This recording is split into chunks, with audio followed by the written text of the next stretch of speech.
En enero de 1831, mientras las llamas de la Revolución Francesa aún ardían en la memoria colectiva, Víctor Hugo entregó al mundo una obra literaria que trascendería el tiempo, Notre Dame de París.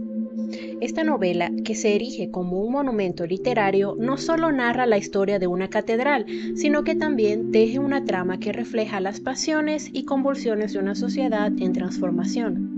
Detrás de sus páginas se esconde la voz del autor, quien buscaba más que el mero entretenimiento. Aspiraba a provocar la reflexión, a conmover el alma y a preservar la memoria de un pasado glorioso.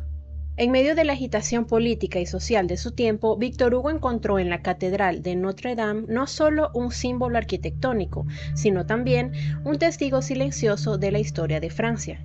A través de sus páginas, Hugo nos transporta a una época donde la grandeza y la miseria convivían, donde la fe y la razón chocaban y donde la belleza se entrelazaba entre las ruinas del pasado. La figura de Quasimodo, el jorobado que habitaba entre las sombras de la catedral, emerge como una metáfora de la fragilidad humana y la búsqueda de redención en un mundo implacable. Notre Dame de París, publicada en enero de 1831, novela que refleja la sociedad a través de los ojos de la catedral. Contexto histórico.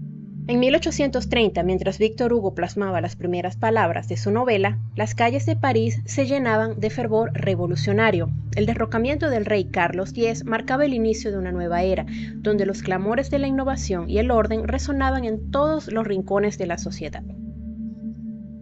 Inspirada por los ideales del romanticismo, Hugo halló en este torbellino de cambios una razón para celebrar la imperfección humana, convirtiendo su obra en un reflejo vívido de la época tumultuosa en la que vivía. A través de su obra, Víctor Hugo quería lograr que la gente apreciara el arte de la era medieval, en especial la arquitectura, que se había convertido en víctima del vandalismo y negligencia posteriores a la Revolución. El movimiento romanticista veía en la catedral un símbolo del glorioso pasado cristiano que los revolucionarios radicales querían destruir. Construida entre 1163 y 1345, Notre Dame de París significa el poder y la piedad de la monarquía francesa. La arquitectura como tal es un tema importante en el libro, siendo la catedral el eje central de la historia, un observador silente, pero siempre presente. En la época medieval, tan amada por el autor, la arquitectura expresaba ideas grandiosas. Como forma de arte, servía para comunicar la cristiandad a las personas, aun cuando la mayoría de ellas no supiera leer o escribir. Antes de escribir Notre Dame de París, Víctor Hugo escribió un ensayo llamado Guerra a los Demoledores, el cual también tenía como objetivo que las personas apreciaran la arquitectura y todo lo que ella representaba en su historia y su cultura. Pero en definitiva, Víctor Hugo tuvo mucho más éxito persuadiendo a la gente de proteger la arquitectura y preservar a la catedral con su novela de 1831. El autor quiso hacer lo que estaba en sus manos para proteger la arquitectura gótica medieval y que ésta no fuera reemplazada por estilos más modernos. En la trama de la novela, los personajes sirven como prismas que reflejan la visión de Francia que el autor, marcado por la experiencia de la Revolución y las guerras napoleónicas, quería transmitir. Estos eventos catastróficos dejaron en su paso un rastro de desolación, muertos, familias destrozadas, pobreza desgarradora, huérfanos desamparados y personas desplazadas. La pluma de Víctor Hugo, que trazó sus palabras en el año de la Revolución de 1830, estuvo imbuida de una conciencia aguda de las divisiones que fracturaban la sociedad francesa, una fractura que resonaba en cada línea de su obra literaria.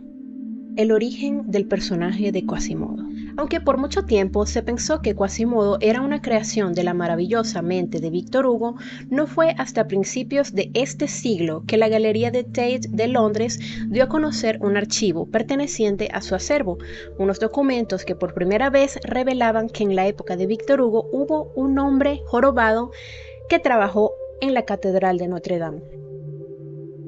Estos documentos incluían las memorias del aventurero británico Henry Simpson, que recorrió Europa en el siglo XIX y trabajó como escultor en París en el año 1820, año en el cual se llevaban a cabo restauraciones en la Catedral de Notre Dame. En uno de sus trabajos conoció a un tallador de nombre Trajan y juntos trabajaron bajo las órdenes de un escultor, y aunque al no tener mucha relación con él, no pudo recordar su nombre, lo que sí nos cuenta es que era un hombre jorobado, que no gustaba de relacionarse con los demás.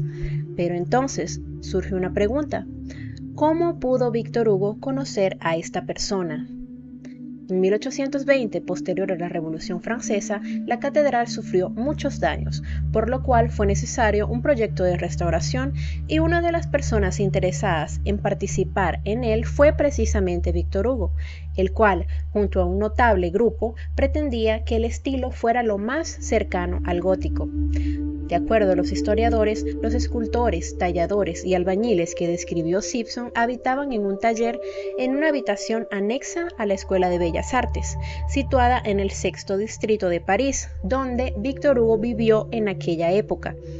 Por estos motivos, la Galería de Tate, al encontrar estos documentos, comunicó que era altamente probable que Víctor Hugo tuviera contacto con este hombre jorobado, mencionado por Simpson.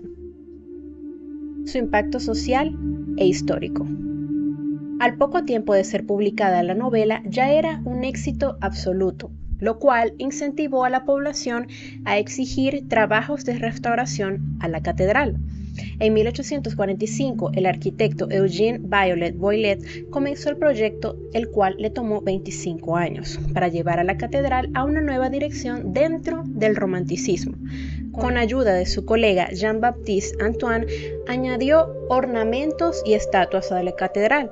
Los arquitectos también la rodearon de criaturas fantásticas, especialmente los monstruos medievales del cristianismo, como las icónicas gárgolas. Así, Víctor Hugo, a través de su libro, logró su objetivo de preservar la catedral y su historia, salvándola del abandono y la destrucción, y de alguna manera reviviéndola.